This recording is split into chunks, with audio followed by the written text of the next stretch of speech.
Welcome, family, to the Stick of Joseph in America. So this is the first of a collection of lessons in which we're going to explore the possibilities of biblical scriptures and writings here in the Americas that were written, preserved, or kept by the indigenous Americas in ancient times or prior to Columbus. And we do know that these indigenous people are from the 10 tribes of Israel. And so this first episode is going to be looking at ancient writings in the Americas. We're going to open up with the words of David in the book of Psalms 83 and 2. And it reads, "For lo, thy enemies make a tumult, and they that hate thee have lifted up the head. They have taken crafty counsel against thy people, and consulted against thy hidden ones. They have said, Come, let us cut them off from being a nation, that the name of Israel may be no more in remembrance. For they have consulted together with one consent, and they are confederate against thee." The Most High told us many centuries ago that we would be known as the hidden ones, and that there would be a conspiracy or confederation against us, and to conceal the fact of who we are and to stop the remembrance of who we are. And so this is what has happened to the history of the indigenous people of the Americas. And there's been a lot of players, primarily the European powers that be, who've gone to great lengths to hide many of these truths. Okay, so now we're going to go into the Alexander Messenger. This is a published article many years ago from Philadelphia. This is out of the book, The 10 Tribes of Israel by Timothy R. Jenkins. This was from 1883. And it reads, "A government officer stationed in Lake Superior at an early day before any white settlers had invaded that part of the country, after becoming acquainted with a number of the Indian tribes, found one tribe in possession of a copper tube tightly soldered. And when asked what it contained, they said they were not able to tell, but they had received it from their ancestors a long time ago. The officer finally prevailed upon them to let him open the article, and when he did so, he found that it was filled with a parchment with inscriptions that he could not read, but by sending the parchment to Washington City, where it was examined by competent Hebrew scholars, it was declared to be part of the 5 books of Moses. Here we have another link to the chain, proving that the Hebrews were here many years before the white man came to this continent, and that the present North American Indians are their descendants. So what's interesting about this was found in Lake Superior, Michigan, and what I want to draw your focus to is that they had a copy of the 5 books of Moses, which we refer to as the law, and it is unknown if they were able to read it, understand it, but what you're going to see throughout this lesson is that this is not the first time that such a claim has been made, that the indigenous folks had their own version or their own copy of the 5 books of Moses. This is out of the book of Ezekiel 37 and 16, and it reads, "Moreover, thou son of man, take thee one stick and write upon it, for Judah and for the children of Israel his companions. Then take another stick and write upon it for Joseph, the stick of Ephraim, and for all of the house of Israel his companions, and join them one to another, one stick, and they shall become one in thy hand." So taking another look at this verse here, we have several different understandings that can be derived from this. But one is to be understood is that in ancient times, writings were held on sticks. They can be one-handle sticks or two-handle sticks like you see on the left and on the right. And because the tribes were divided, the Most High had a writing for both tribes, or at least this is how this is or can be interpreted. The Most High allotted a writing, a collection of writings for both northern and southern tribes, and that at the end, the writings will come together to be one full scroll of understanding and of witnessing of the Most High. And so we are well aware of the writings for Judah that are kept in King James or any other Bibles, many New Testament writings, Lost Book writings, several writings that are not in the actual King James Bible, which are also a part of Judah's writings, or the southern tribes. Yet we don't have any evidence of writings for the northern tribes, which is interesting for me to consider. I reject that thought and believe and will prove over time with these collections of lessons that not only did they have their own writings that were inspired by the divine creator, but also that those writings and the writings of the southern tribes can be united as one collection of writings.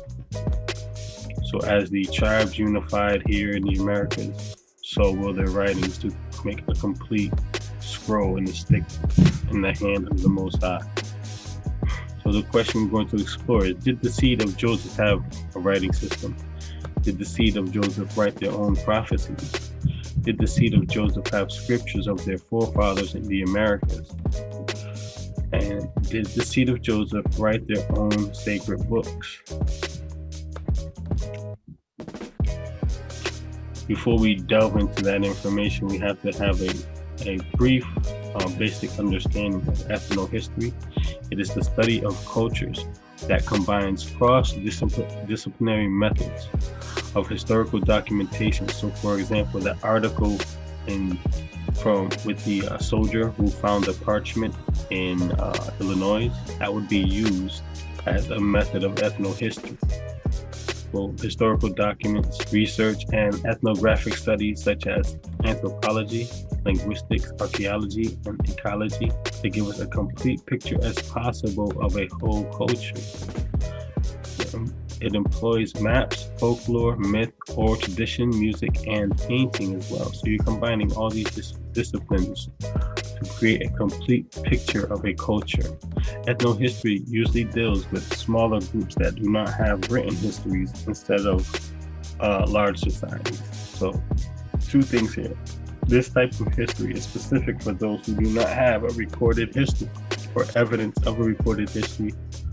It is usually specific to groups that have been colonized, destroyed, lost victories in war. We know that the victors write the history book. And so what this is claiming is that the indigenous people had no writings of their own or written records. So they need to combine all these cross-disciplinary methods, archaeology, linguistics, folklore, myth, art, anthropology, to put together and piece together a history for these people. The Most High said we will not be remembered in Psalms 83. That is at least the goal of the Confederate against Israel. And so this is where ethnohistory plays a big part in putting the pieces back together.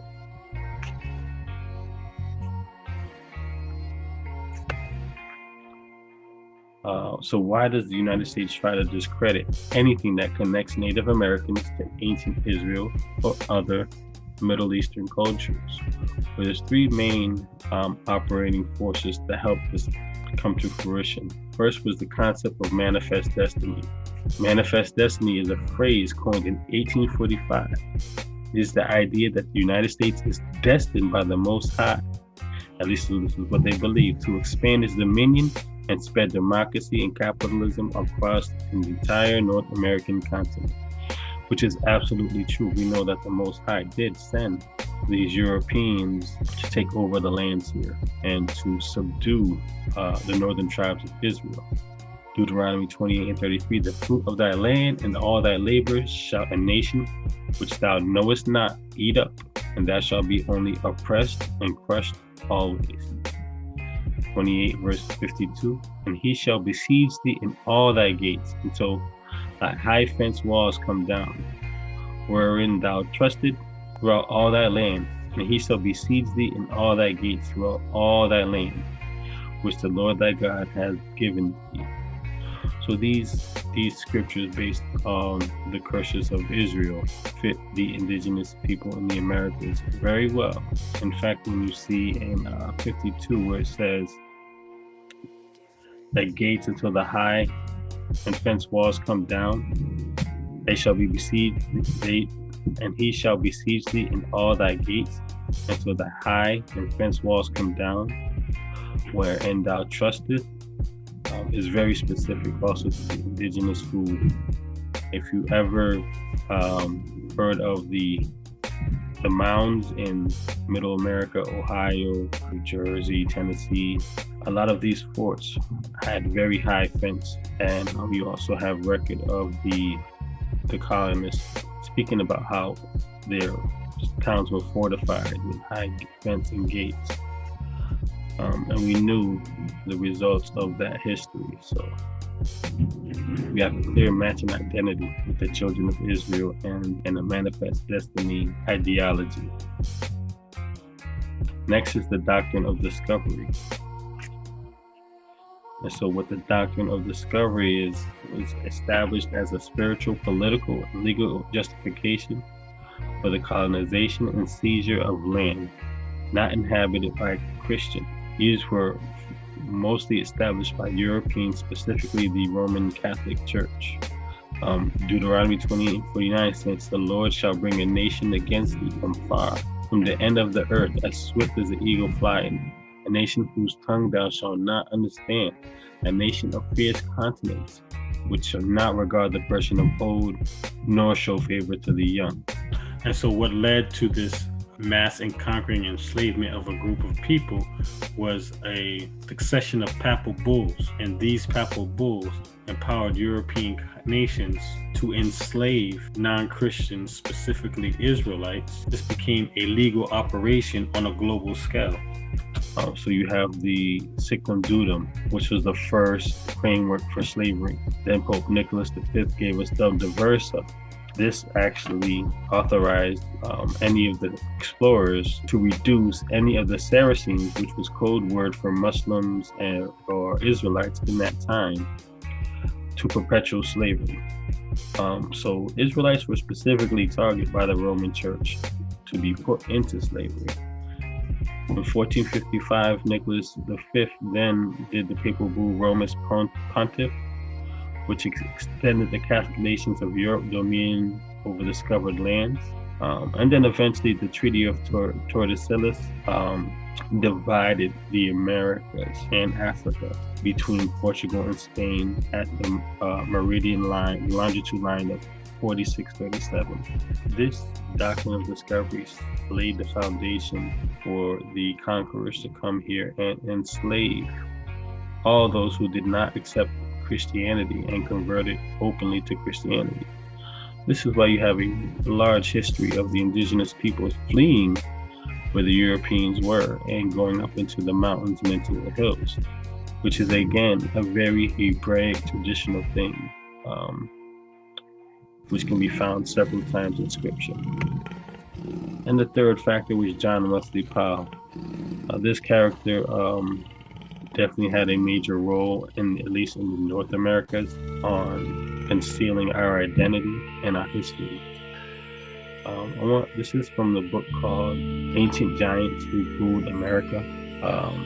And what's funny about this book is that its primary focus is on ancient American skeletons that were giant in size. And what this person does is kind of calls out the conspiracy that is occurring in the North Americas. And we'll read on the first, page 3 on the first image here. It says, "What my research has revealed is that the Smithsonian has been at the center of a vast cover-up of America's true history since the 1880s. The Smithsonian was originally founded in 1829 with a $500,000 grant from James Smithson, who never visited the United States and died without heirs and was buried in Genoa, Italy." So you have this European guy who completely funded Smithsonian Institute out of his pocket and never been to the Americas. And he is Italian, ironically.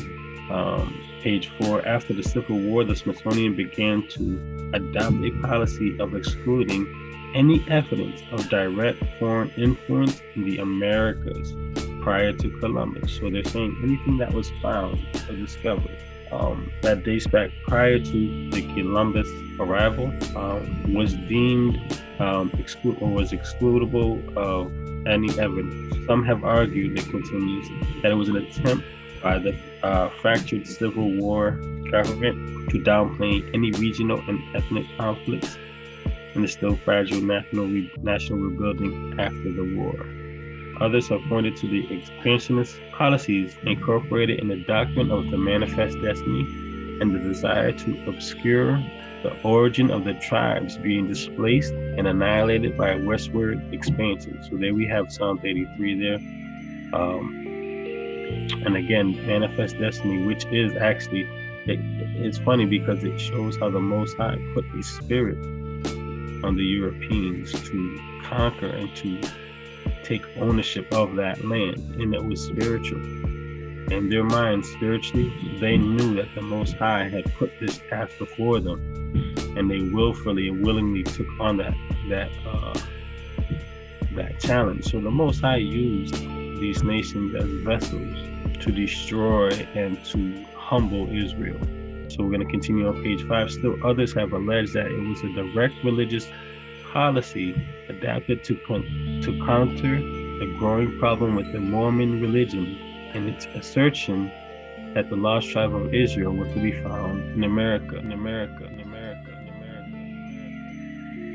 So this brings another interesting piece into this rebuilding of history, is the alleged attempt to go against the beliefs of the Mormon religion. And this Mormon religion, as we know, is off and wicked work of the Europeans and the twisting of our faith and scriptures. But we need to really examine this group of people because they do in fact promote the indigenous being of the tribes of Israel. So with that, at some point we're going to explore, why do they believe that? What information do they have to support that belief? And how is it of any value to us, the natural born Israelites in the Americas? All of these policies can be directly traced to, here he is, Major John Wesley Powell and his tenure at the Smithsonian from 1879 to 1902. So Powell was a geologist and explorer who led expeditions and conducted surveys of the American West. Often, next paragraphs, when the Congress created the Bureau of Ethnology in 1879, Powell was named as its first director, a post he held until his death in 1902. Okay, so this man, a veteran, John Wesley Powell, was put as the head of ethnohistory and was named as the director of ethnohistory, which fell under the umbrella of the Smithsonian Institute. All right, and so what's funny is that we have a private entity, which we've seen before, being the head of what is believed to be government entities, such as the Bureau of Ethnology or the Bureau of American Ethnology, when really these are private corporations dictating what is acceptable scholastically within the school systems, public schools, and the university, as well as what is the status quo of science and history. So on the footnote of page 6, we have this interesting note where it says, Powell then goes on to definitively state that there are no foreign influence to be seen or studied in relationship to the Pueblo and mound building cultures of the America that are believed to precede the American Indians. So he's denying any influence of the East or the West in the mound building cultures of the Americas, which is, again, when you look at the ideas and concepts, are very Hebraic in nature. In relationship to his dismissive comments regarding any connections to the lost tribes from the Old World, it is interesting to note that Powell was the son of a preacher in Palmyra, New York, who lost his flock to Mormon missionaries. So So his father was a preacher in upstate New York, where the Mormon religion was founded as well. And his father lost his congregation to Mormon missionaries. So he has a personal vendetta against the Mormons, and part of the spirit on him to conceal the fact that the indigenous were, in fact, of the lost tribes of Israel is to discredit the Mormon religion.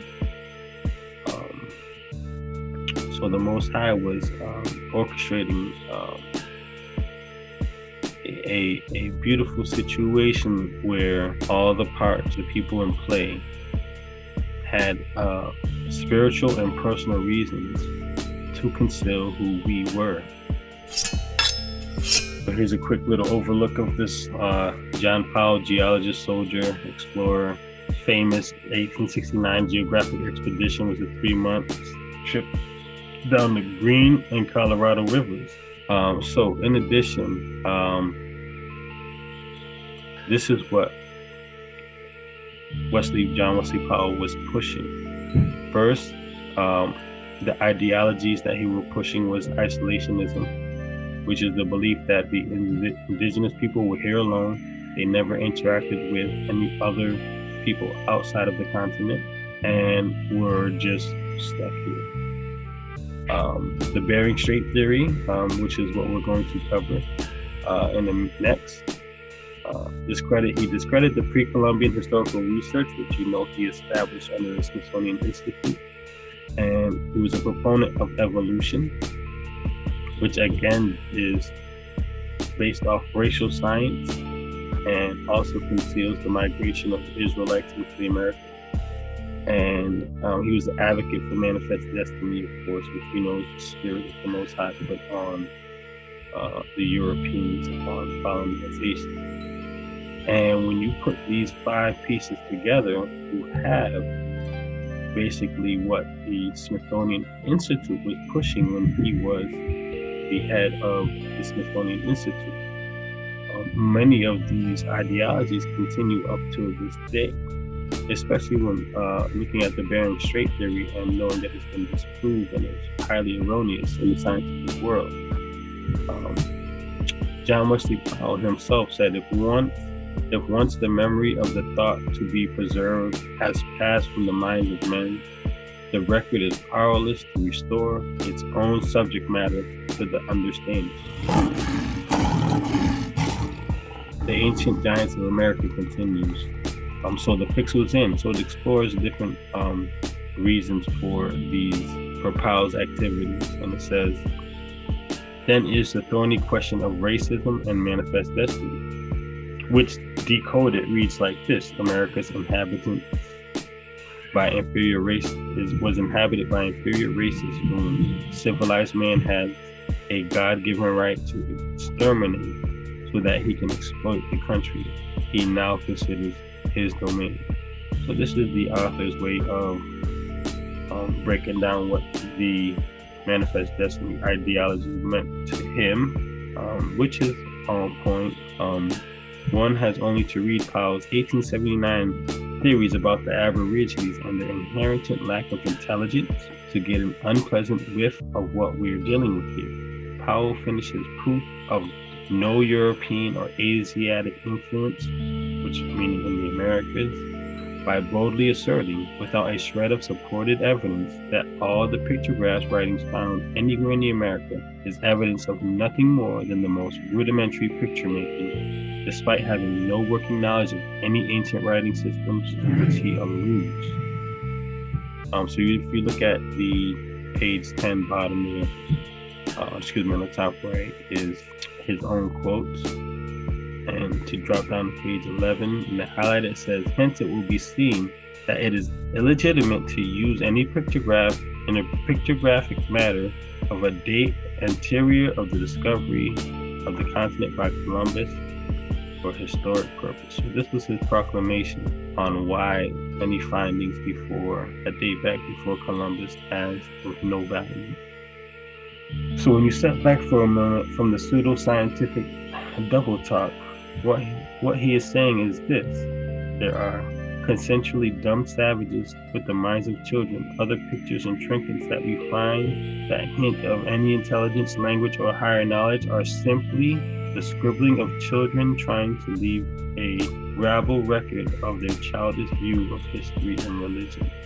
So this is what he thought of the indigenous findings and the people. To show you, this was the overall mentality of the Smithsonian Institute, which carries out to today. Giants in America continues to state the third major contributing factor to the extent historical myopia is the land bridge theory, which states that all the Indian tribes reach America from Asia across the Alaskan land bridge. The man who came up with this absurd and unprovable theory is none other than Dr. Ellis Hardlicka, the first curator of physical anthropology of the U.S. National Museum, now the Smithsonian Institute National Museum of Natural History. So you see now his museum got put under the Smithsonian. So he was also tied up in the conspiracy theory to conceal Israel. But actually that idea was created long before the 1800s. Jose de Acosta was a Jesuit theologian and missionary to the New World, known chiefly for his work, The Historia Natural y Moral de las Indias. And this is the earliest survey of the New World in its relation to the Old World. In his works, Missionary and Literature, he states he marks the zenith of the period of religious and scientific incorporation of the newly discovered lands into the Western culture. He was also one of the first writers to suggest that human migration into the America was facilitated by a land bridge from Asia.